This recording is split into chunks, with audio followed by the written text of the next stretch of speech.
হুজুর, বুঝলাম না, আপনি পুজো মণ্ডপে গেলে বিষয়টা কেমন হয়ে যায় না?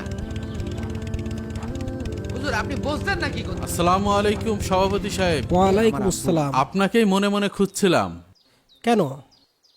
আমাকে একটু হেল্প করতে হবে। জি বলেন, কি সাহায্য করতে পারি? হুজুর, হুজুর আমার দেরি হয়ে যাচ্ছে। আরে দাঁড়াও। হ্যাঁ? এই ভাই, হ্যাঁ একটু এদিকে আসেন।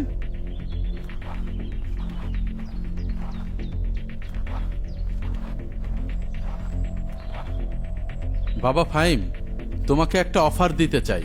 আমাকে? হ্যাঁ, কি অফার হুজুর?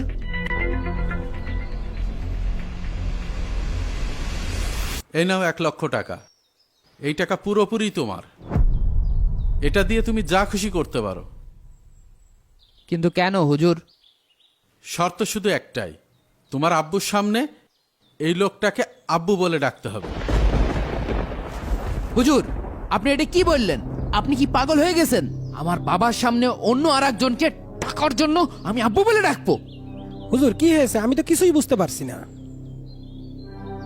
কেন পারবে না বাবা?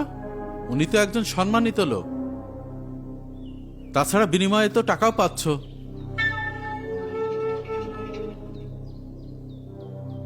কও কও, আব্বা কও।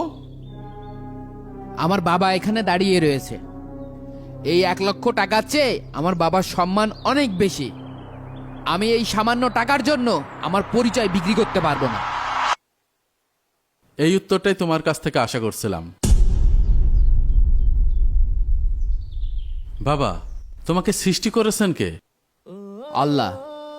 তোমাকে খাওয়ান কে, পরান কে, সম্মান দিয়েছেন কে? আল্লাহ।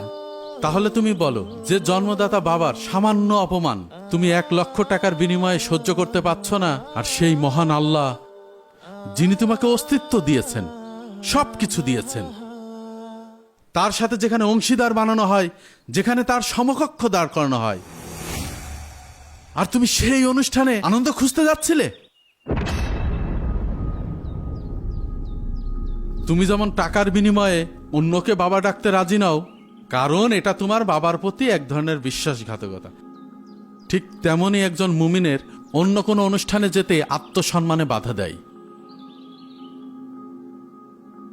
যেখানে আল্লাহ তাআলার সাথে শিরক করা হয়, আর শিরিক হচ্ছে সবচেয়ে বড় জুলুম, আর সেখানে তুমি আনন্দ করতে যাচ্ছ। আপনি ভাগ্যবান সভাপতি সাহেব, আপনার ছেলে তার বাবাকে ভালোবাসে, তাই সে তার স্থান কাউকে দিতে পারেনি। আশা করি সে আজকে থেকে তার রবকেও ভালোবাসবে।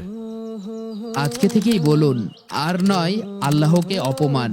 আপনার আরেকজন মুসলিম ভাইকেও ভিডিওটি শেয়ার করে সতর্ক করুন।